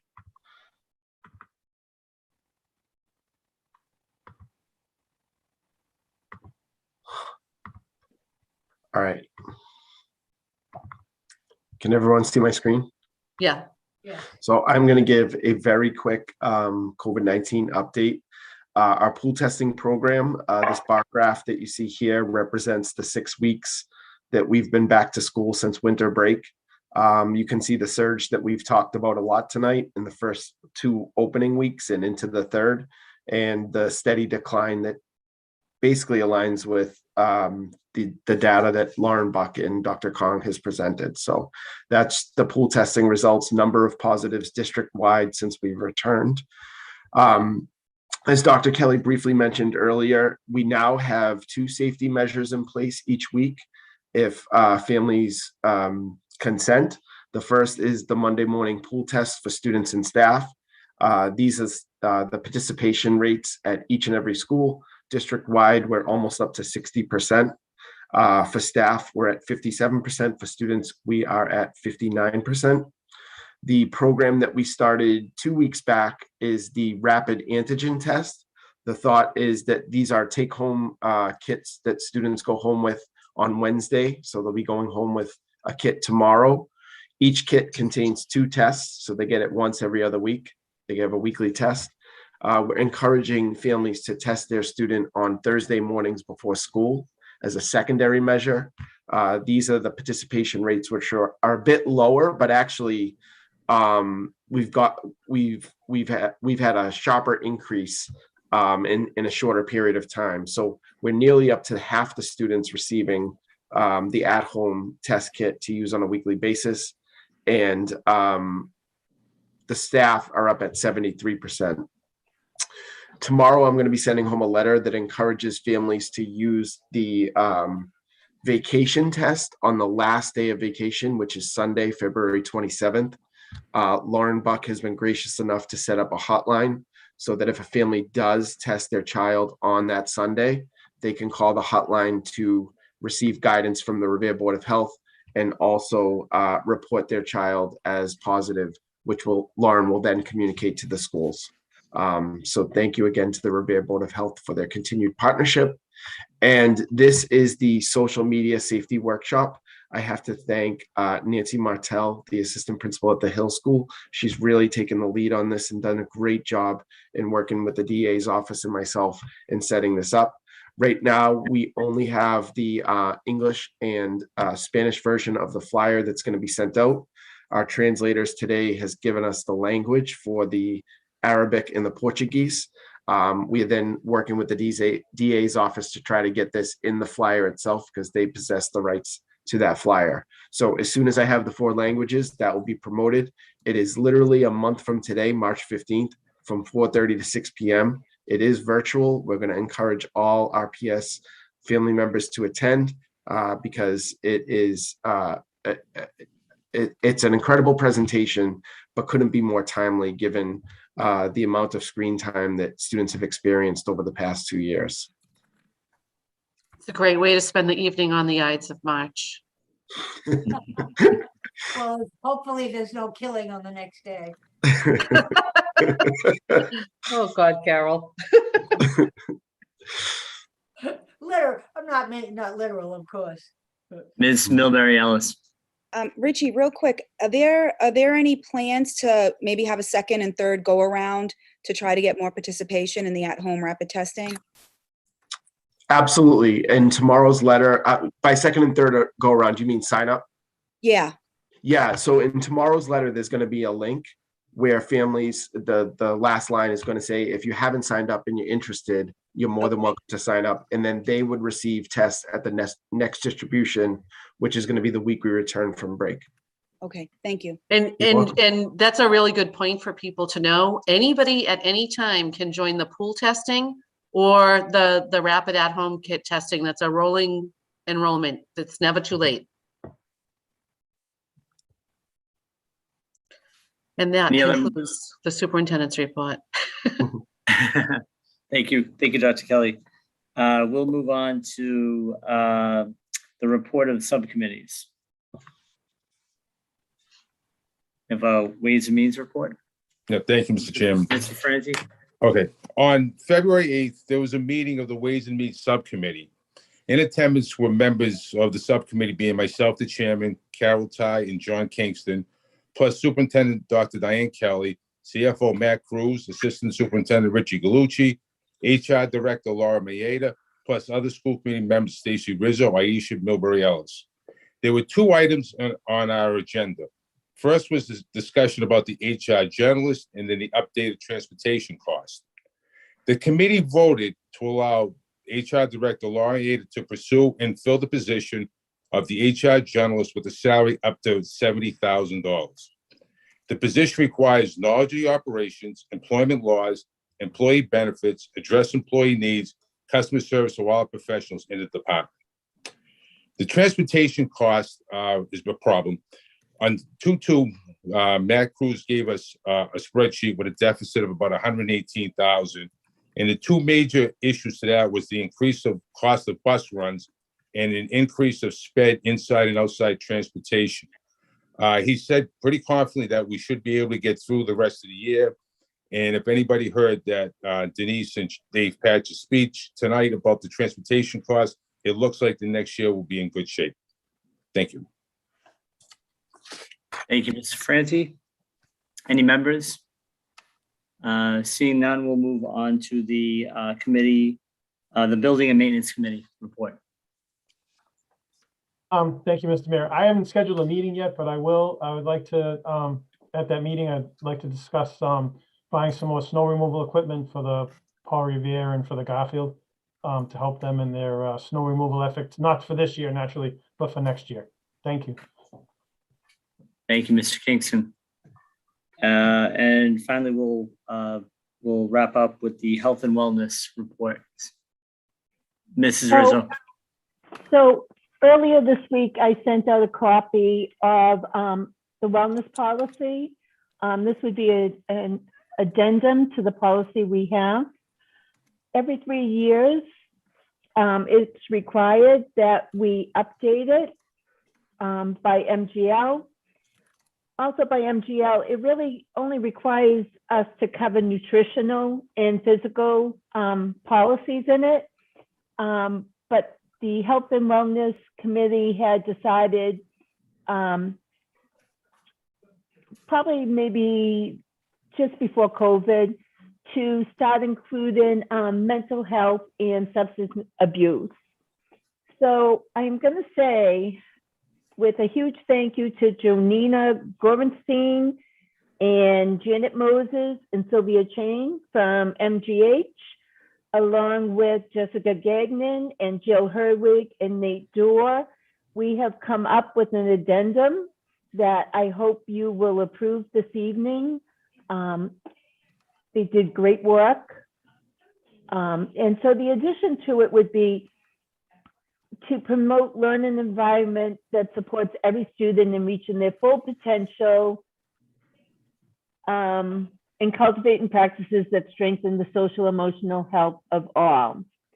And then the last bullet would be schools will adopt a public health approach to substance use that is grounded in research and data and will create evidence-based compassionate policies and programs with the goals of improving health, wellness, and quality of life for all students and school employees, and to ensuring safety and appropriate behavior for all.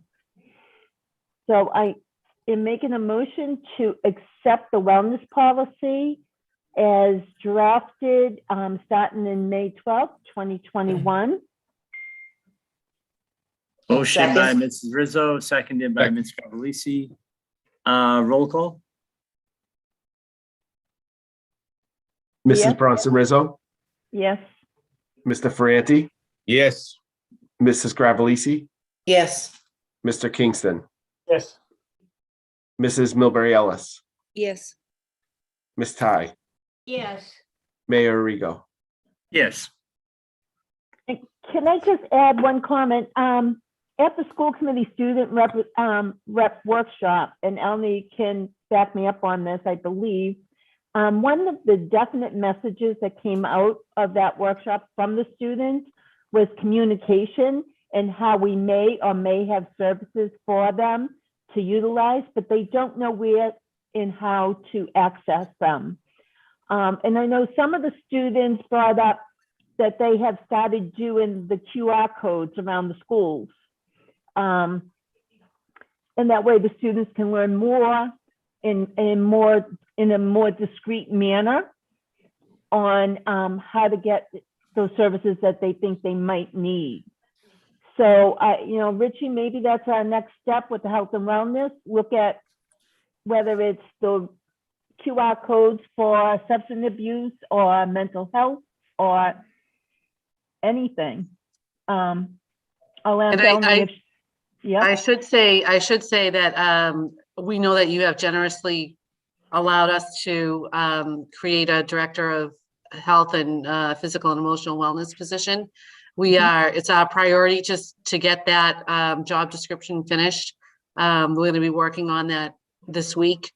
So I think once we have that person in place, we can start doing some of these great things that we should be doing, and I love the QR code idea. Everybody has a cell phone and is used to scanning them now. And like you said, Mrs. Rizzo, they could be just walking down a hall and nobody even knows what they're doing. And they're really finding out where the social workers room is, or.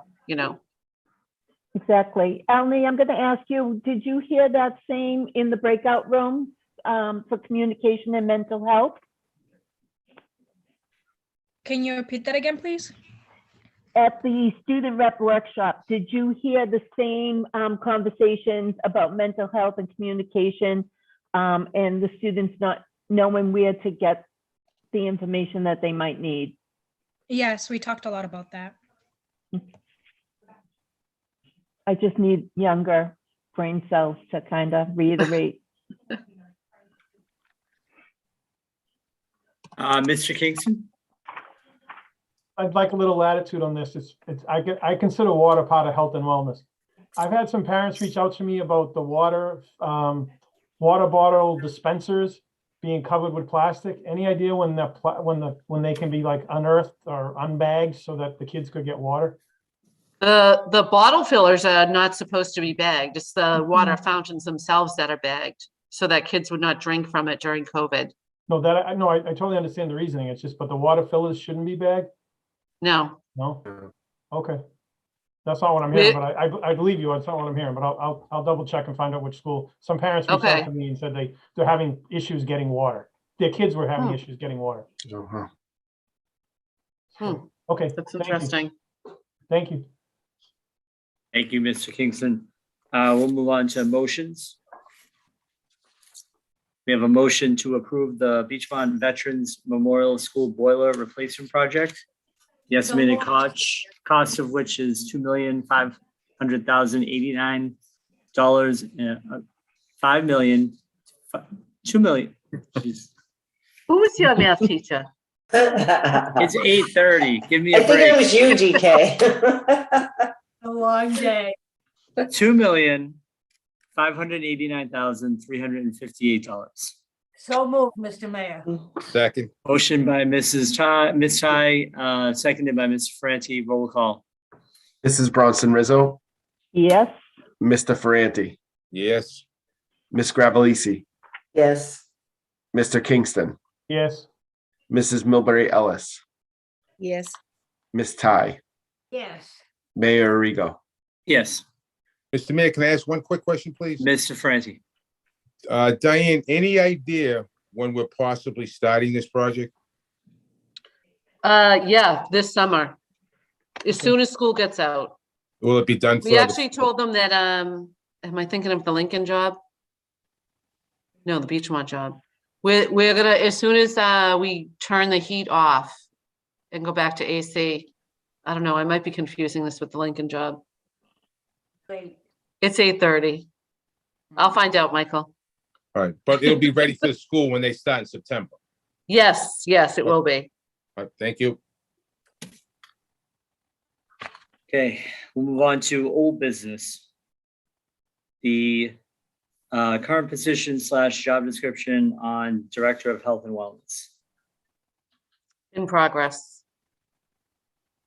Any members have anything? No. Oh, at Operating. least you didn't say it was 8:30. Yeah, right. The operating protocol should go in there. If I may, Mr. Mayor, Ms. Ty. I'll make a motion just to put this on the table, that we adopt the operating protocols as presented at the last school committee meeting and updated for this meeting.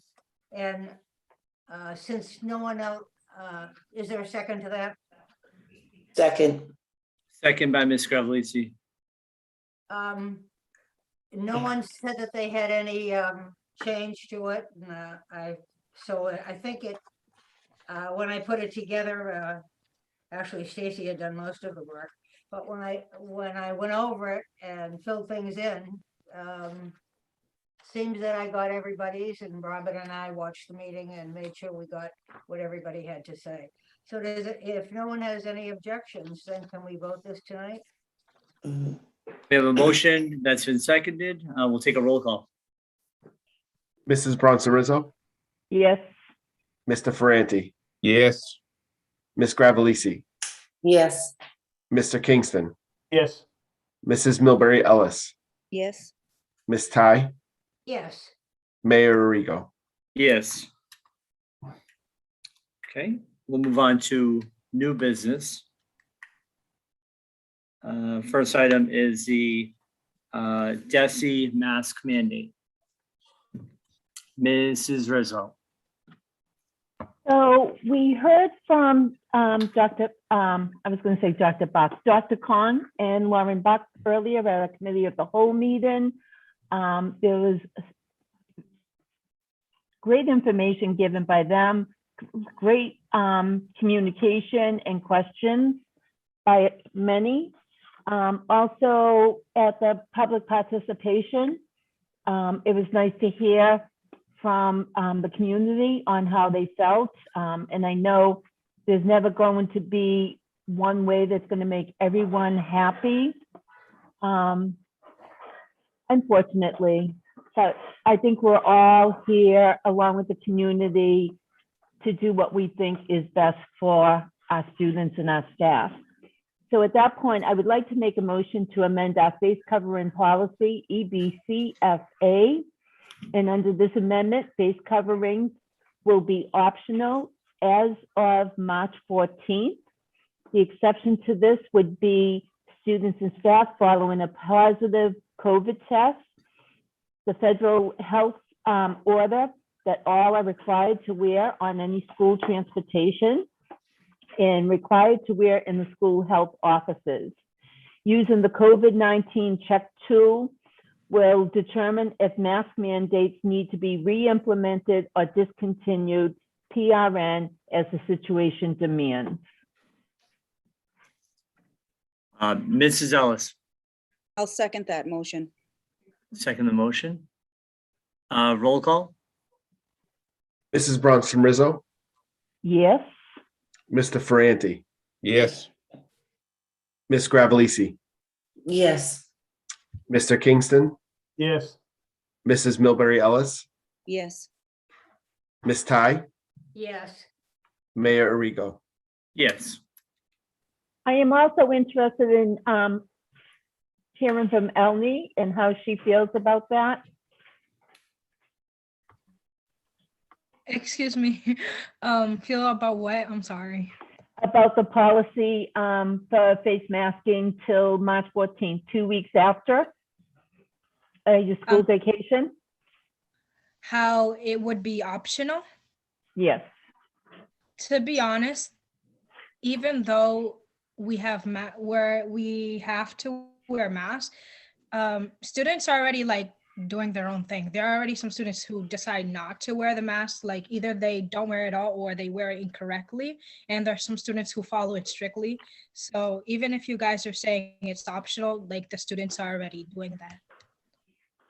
And another reason why I love Elnie, she is so honest. Thank you, Elney. Thank you. Mrs. Milbury Ellis. Yeah, I just like to say that I'm looking forward to a new chapter, a new dawn, a new day where, we are moving away from this pandemic, learning to live with it responsibly, but just bringing back a sense of some normalcy to these kids and to the staff and just our whole way of living. So I'm happy about this vote. I think it's going to restore some confidence that we're taking some proactive measures to bring that to our families. So thank you all. Thank you. Mr. Kingston. I would just like to stress that I believe that the district should continue to provide masks to all staff that wish to have them in the KN masks. On a voluntary basis, if a teacher doesn't want to wear it, a staff member doesn't want to wear it, fine. But I think the district should provide that level of protection to the staff that wishes to wear it. And I think the district should pay for it. It's important that the staff if they choose to stay healthy, if they choose to wear a mask to try to increase their odds of being healthy, that they're afforded that protection. Thank you. I would certainly agree with that. The current school committee policy is that all members are responsible for providing their own masks. So this would be a change in policy. We have an absolute ton of the KN95 masks that we make available to teachers in their principal's office anytime they want them. I would worry about a day when we run out of them if the committee were to change a policy or a practice now. So we will continue to make them available as much as they're available. I would worry about if we found ourselves in a position we were in 2 years ago at this time when masks weren't available or they were hard to resource, and we had a policy that said all teachers will be provided with masks whenever they want them. We would be in a real jam then. So I would just caution the school committee on making policy changes as opposed to us being reasonable when we have supply, that we make it available to people, as we always have done. May I ask, do we have any idea about, are we in anticipation of changing the mask mandate? Did we stop ordering or anything? Is there any way to figure out about how many we have and how many we might need? Or is that too great a problem when you have many more problems to deal with? It creates a problem. We have quite a huge supply of masks. I don't anticipate that we'll run out of them, but I have not been able to anticipate what COVID is going to do from month to month for the last 2 years. And so I just don't want to put ourselves in a position where if the school committee has a policy saying that they will provide masks and we're not able to, it gives teachers permission to not come to work. So we need and Dr. Kelly, I also have to say, everyone might forget their keys, their mask or something. And in that case, I do see it.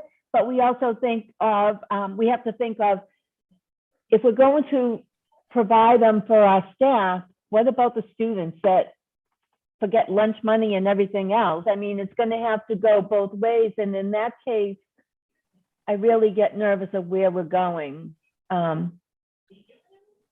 But I mean, people are going to forget. And so as long as they're in the school and they're able to get one, because we're all human. And I would encourage any teachers, I'm not aware of any teacher having any problem getting masks in their main office. And I feel like we should continue that for as long as we can. Well, maybe we could table that motion. Well, there wasn't a motion. There was no motion. There was no motion. There was no motion. Yeah. It was merely a suggestion to get us through the rest of the year. That's all. Yeah, that would be something that would have to be on the agenda and, have a vote on it. But, we haven't gotten that far. And I think we've done well for the past 2 years. And, teachers have, had their own masks and parents have provided their own masks, and they're available in every office when you walk in. So if necessary and someone forgot one or their mask ripped, or, you know, the strings broke, they're available there for them on a daily basis. And we have enough to get through the end of the year. That's what I heard from Dr. Kelly, right? Without a doubt. Right, okay, Oh, okay. good. Okay, we'll move on to the second to last item on the agenda, which is the McKinley School update regarding the use of building for school purposes.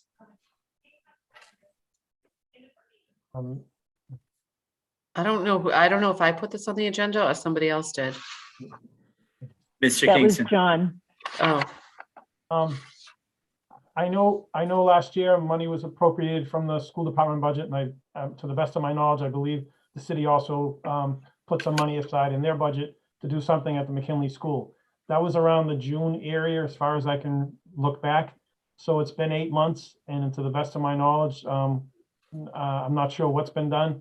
I've had a lot of parents ask me, they talk about overcrowding and they say, you know, what's going on with McKinley? And I said, I have to be honest, I don't know. So that's why I brought it up. I was just trying to get some clarification. I know things take time. I know it's an old building. My dad was a co-principal there for a number of years, but I haven't been in that building in a number of years myself. And I'm just not sure where we stand with that. I just think every day it's getting a day older, and I'm just concerned. Thank you.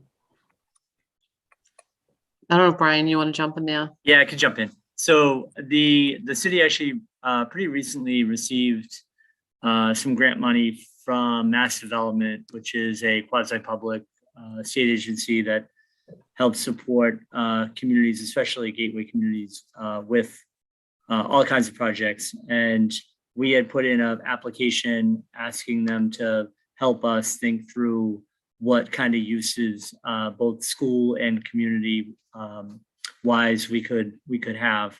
So we're in essentially a planning phase right now. And we've been in conversation with Dr. Kelly about thinking through those, the different kinds of uses and how much that's all going to cost. Getting that building renovated will be a significant investment for the community. But if we can leverage some, I think we wanted to go out and have some partnership with a entity like Mass Development to be able to draw down on other potential funding sources, right? So the school district has earmarked some money. We've earmarked money through ARPA, but we want to draw down on other potential funds, whether they be state or federal, to help build that site out. And I think it's going to be a little bit longer than a short term, let's turn this around and open it up. It's going to be a significant investment, probably including things like an elevator, which, it's significant, and it's going to take, there's a lot of red tape when it comes to doing that kind of stuff, which we're learning through the high school building process. And, I'm learning through the DPW and Point of Pines Fire Station building process. So I think we want to lay the groundwork to really make sure that that building has a couple of great uses that have synergy, that meet the needs of the community.